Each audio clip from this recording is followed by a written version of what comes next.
Space controllers. Space controllers basically are for maintaining a defensive position. Chun-Li can play defense and can play offense, right? She can get pretty decent up close and beat you up. But she can also play a decent keep-away game because she's got fireballs. And she's also got great space controllers like this move, like this move, like this move, like this move, like this move, like this move. Chun-Li has space controllers for days. And the reason why I call them space controllers is, again, if you're new to fighting games and you want to have some good reading on it, check out Shuriken.com. There's a strategy dojo area where you can find Seth Killian's old Domination 101 articles. And he's really the person who invented the term of space controlling. And he talks all about it there. So since then, everyone's basically called it moves that control space, or space controllers, essentially. And the thing is, they're here for maintaining a defensive position. Basically, again, used very heavy in footsies. You're going to be throwing these moves out a lot. So not only are you going to be trying to poke people, but you're going to throw out these space controllers every once in a while. They have no intention of hitting the opponent. These are the moves that you are throwing out, not with the intent of hitting them, but you're doing this. So why in the world would you do stuff like this or throw out moves like this, right? Why am I doing this? Well, you're trying to prevent the enemy from moving forward. You're trying to cut off angles. By throwing this out a lot, just randomly at this range, where, look, none of us can hit each other, right? So at this range, I can't hit him. He can't hit me from this range, really. See? So at this range, I'll be hitting the stand roundhouse like this because, one, it's so far away I can't get whiff punished. But the nice thing about it is at this range, if he's thinking about jumping at me, and Chun-Li, oh, this is such a lie. She has amazing anti-airs. But let's say he's trying to predict Chun-Li throwing a fireball. If I throw out a roundhouse like this right before he jumps, I'll actually catch him right when he jumps. So I can do stuff like this. So he's like, okay, I'm going to jump right now, and I just happen to, I throw this out, and he's like, oh, in her recovery, I'm going to jump over it, right? So I whiff this, and then I hit it again, which is, it's hard for me to demonstrate here because I'm using both controllers. So if I do this, and then he tries to jump, I might catch him out of the air beforehand. And so basically, what does this mean? I'm controlling that space. I'm controlling this jump space from him. Because now if I hit him with enough of these, he's like, crap, she keeps throwing out these standing heavy kicks. I can't jump at her.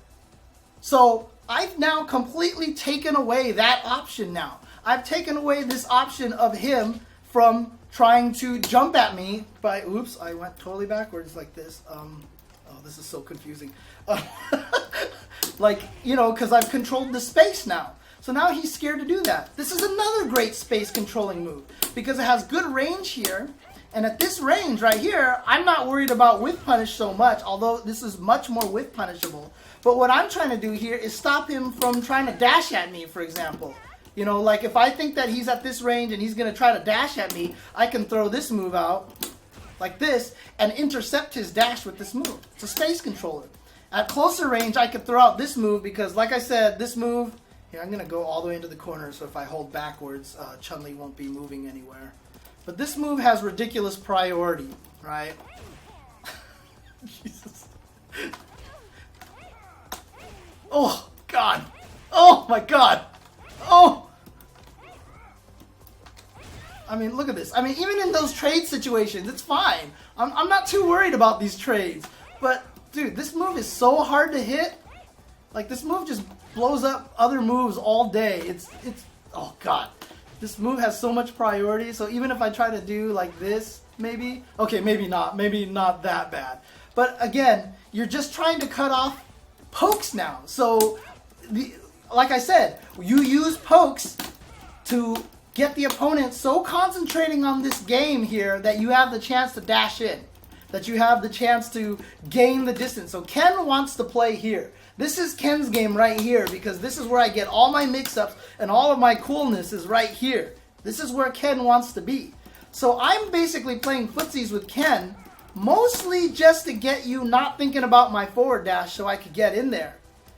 But what if Chun-Li has this move and I throw it out, and every time I throw it out, it hits all of my Ken pokes? Well, now I've blown that up, so now it's even harder for Ken to distract the Chun-Li and dash in and get in.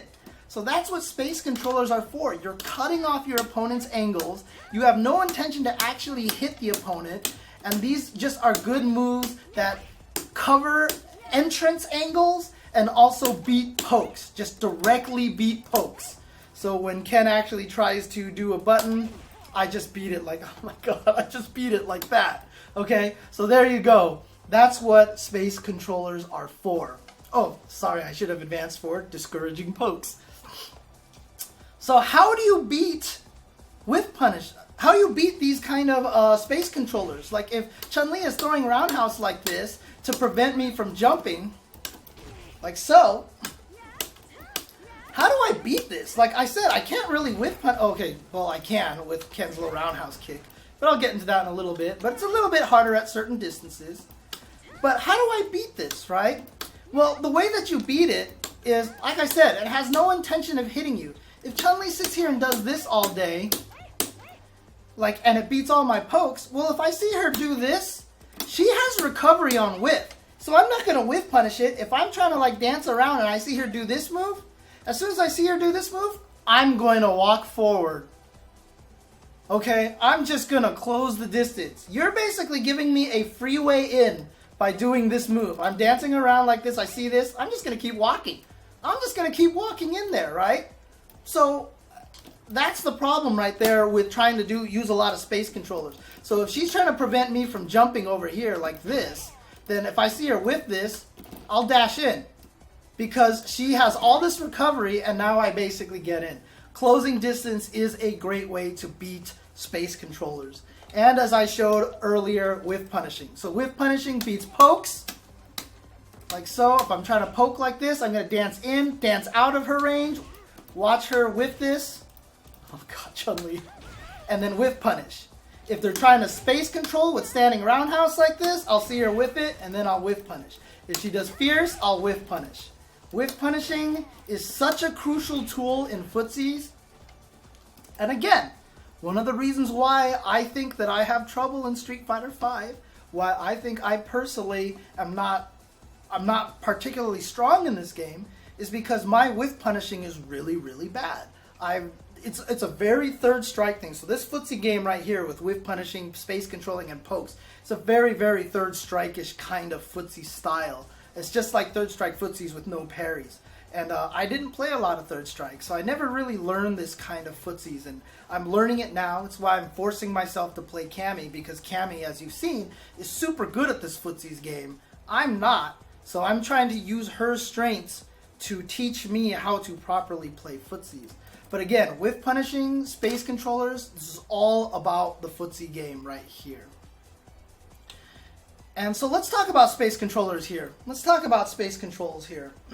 Yes, David definitely has third strike footsies because he's played a lot of third strikes. It's one of his favorite games, if not his absolute favorite fighting game.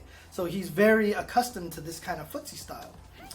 But let's rate space controls here, okay? So we've got range and speed. Not important. Like I said, this move is very slow and laggy, right? But like I said, I'm going to throw it out here like this, and he's going to see it and think he has an opportunity to jump afterwards, and then I'm going to hit it again, and then I'm going to hit him. So speed is not super important. If it's a fast move and a space controller, great. This move, fast space controller, really good, really good. Okay? If it has range, doesn't need it. This move doesn't have range. It just beats everything, right? So you're not really worried necessarily about range. I mean, obviously I mentioned these moves have good range, but range is not a given factor in terms of space controllers. I will mention one thing now that I just thought of it. A lot of characters don't have good space controllers. This is a luxury tool, okay? Not a lot of characters have good space controllers. As I mentioned, Armika is a good example. Not a lot of good space controllers. In fact, God, I'm trying to think of all of her ground normals. I don't even know if she really has a good space controller at all. So this is a luxury item to have. It's very rare to have this, but Chun-Li has them all over the place, which is why in a game that's based on footsies, she seems particularly strong. Safety, again, nice, but again, like I said, laggy moves here. It's okay to have not particularly safe moves, not particularly fast moves. Really what it comes down to is priority, the space that they cover. You know, how much area do they cover, and is it good at stopping attack angles? If you guys remember in Street Fighter 4, if you've ever watched Vi play against Justin Wong, one of the things that Vi did a lot was hit this standing heavy punch that Ryu has a lot against Justin's Rufus. He was trying to stop the dive kick angle, because basically Rufus does, you know, basically would go up into the air and immediately pause like this to do a dive kick.